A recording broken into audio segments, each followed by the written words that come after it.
Hello everyone, welcome to my YouTube channel. In this video, we will continue to talk about citizen participation by talking about voting rights. This is important because voting is one of the most important tools people have to elect politicians in their communities, and the way the voting system is set up affects how people cast their ballot. There is an important government concept that relates to voting: self-government. To have self-government succeed, it needs to rely on citizens being able to choose their leaders through elections. Constitutions usually lays out how leaders of a country are picked, but for the US Constitution, it actually does not guarantee that all citizens have the right to vote without facing a barrier. In fact, the rules of voting are primarily left up to states. States can control citizens' access to the polls depending on whether they want to decrease or increase the number of votes. The percentage of citizens who get to vote or who could do so easily varies widely from state to state. Now, of course, the Constitution has been amended to say voting cannot be restricted to specific groups of people because of their race, gender, income, and age, as long as you are at least 18 years old, along with additional voting rights legislation. But that is really it. All those legislations just say you cannot be prohibited from voting because of a certain thing. There is no constitutional provision that explicitly says you have the right to vote, period. Without that explicit provision, bad actors will try to find another reason to prohibit you from voting that is not mentioned in the Constitution and any existing laws. We are now in a period where people in certain states can have an easier time voting compared to other states that make it hard to vote, all because there is no national standard that makes voting equitable for everyone. So let's talk about what the framers thought about voting. The framers thought they did not need to address who had the right to vote, but leaving it up to the states could create entirely different procedures where everyone will have elections and will have voters. Not surprisingly, the states did come up with different answers. New Jersey was the only state to allow women to vote, but only wealthy, unmarried women. Even this did not last long. In 1807, women lost the right to vote because of a dispute between the major political parties. Some states require that voters own property or pay taxes, and all states limit suffrage to people over the age of 21, the age of adulthood. No state allowed enslaved people to vote. Some states allowed free black people to do so, but other states did not. Now, some of these restrictions were barred following the Civil War. The 15th Amendment was passed that stated, quote, "The right of citizens of the United States to vote shall not be denied or abridged by the United States or by any state on account of race, color, or previous condition of servitude. The Congress shall have power to enforce this article by appropriate legislation," unquote. However, they could still require voters to pass difficult literacy tests or pay poll taxes, though, meaning they can still deny many African Americans the right to vote through a loophole. Are you starting to see how just prohibiting a voting barrier does not automatically mean you are free from any restrictions to vote? Let's look at another instance. The women's suffrage movement had split over whether to support the 15th Amendment. They said, quote, "If men of any color can vote, why not us?" unquote. Women would have to wait another 50 years before the 19th Amendment adds that voting shall not be denied on account of sex. So another voting barrier is prohibited, but what about people who are poor? They still face a barrier with poll taxes that many states required since they could not afford them. States would not stop charging poll taxes until 1964, when the 24th Amendment was adopted. So we slowly forward more paths to voting. In 1971, the 26th Amendment changed the age of adulthood from 21 to 18. And even though it was adopted in 1868, voting rights activists have used and are still using the 14th Amendment to prevent states from restricting the ability to vote. This amendment guaranteed all citizens equal protection under the law. But despite all of this progress to lower the barriers to vote, it still does not automatically mean people have the right to vote without any barriers. Again, voting rights are not neutral, since some states are easing access to the polls while others are limiting it. Let's break down 4 issues. 1. Resident requirements. Some states refuse to count college students as residents or make it hard for them to vote at school. For example, undergrads at Prairie View A&M University in Texas sued in 2018 when county officials told them to register using an address in the wrong precinct. 26 states require residents ranging from 10 days to 30 days before registering to vote. The other 24 have no residence requirement. 2. Registration procedures. 17 states and the District of Columbia allow automatic voter registration, AVR, when people renew their driver's license or gets ID at the motor vehicle office. 17 states plus DC allow people to register when they show up at the polls on election day. 34 states and DC allow online registration. The other states require people to appear in advance at official sites, sometimes inconveniently located, with documentation to prove their identity and eligibility. When it comes to felons voting, Maine and Vermont allow felons to vote while they are serving sentences. Nebraska automatically restores felons' rights to vote 2 years after they are released. Wyoming does so for those who have committed nonviolent crimes. Florida approved a referendum in 2018 that did the same, but the legislators tried to limit their eligibility. Still, more than 6 million people across the country have lost their voting rights because of their criminal record. 3. Identification requirements. 19 states do not require identification during voter registration. 36 states require voters to produce an ID when they show up at the polls. Of these, 17 states say the ID must include a photograph.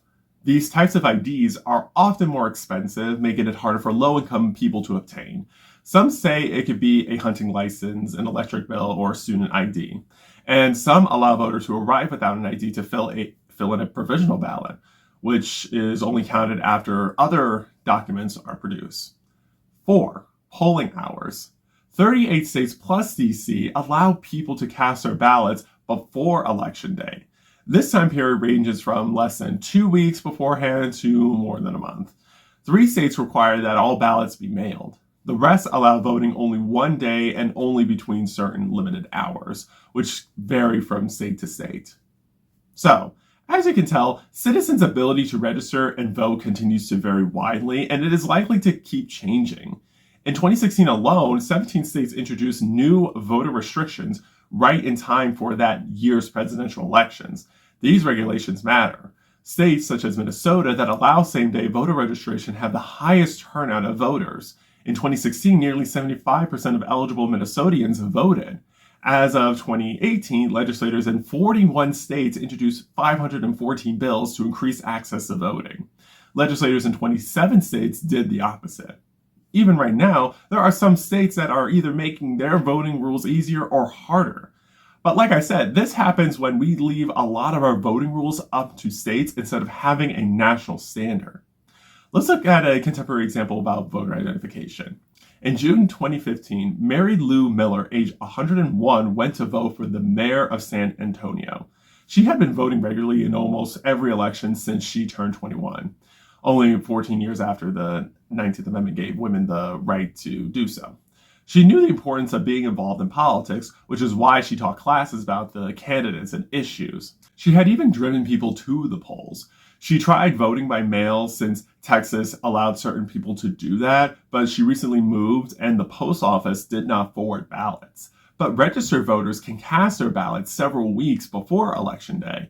When she went to vote early in person, she was told she could not vote. She needed a government-issued proof of identity, and she needed to have a photograph, like a driver's license or a passport, despite voting last year without a problem. When she went to the Department of Public Safety, DPS, she needed to prove she was Mary Lou Miller. She had no driver's license, passport, military ID, parole document, or birth certificate. Lacking a certificate makes it impossible to get the photo ID, thereby making it impossible for her to vote early in person or on election day. This example shows that adding voting barriers not only tries to prevent someone from voting, but also adds unnecessary stress in getting additional documents just to prove you are who you are, or you are who you say you are. Does registering to vote have to be this hard? No, it does not. Does having all of these restrictions actually help or hurt our democracy? It actually hurts it because we are purposely limiting our communities from making their voices heard in choosing our politicians. What can we do to improve our voting systems and rights? Let's look at some comparisons. Citizens in Oregon are automatically registered to vote. They can even update their status online as late as 8 o'clock p.m. on election day. And everyone votes by mail. Within 2 years, voter registration rates quadrupled at Oregon's motor vehicle offices. In 2018, West Virginia offered a novel way for its citizens who live overseas to vote, a blockchain-enabled mobile voting app. This is the same technology used for cryptocurrencies. In some foreign countries, citizens are required to vote. Australians over the age of 18 are fined if they do not register and go to the polls. While this mandate is controversial, voter turnout tops 90%.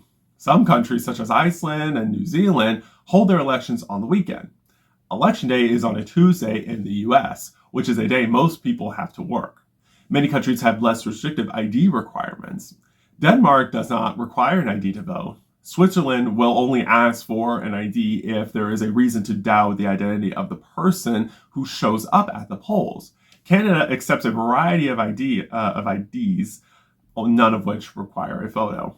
In the US, just over half of eligible voters vote in presidential elections. Up to 1/3 of eligible voters are not even registered.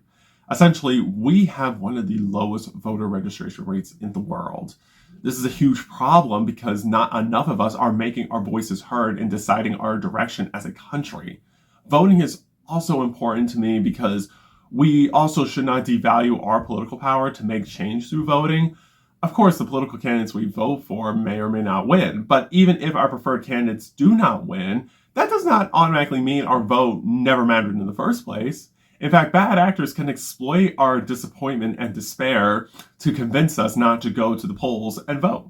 Or bad actors can spread false information about voting by saying voting barriers are necessary to prevent voter fraud or intentionally mischaracterize existing voting laws and polling locations and times. All of this is done to stop us from exercising our political power to make positive change, and we cannot allow that to happen.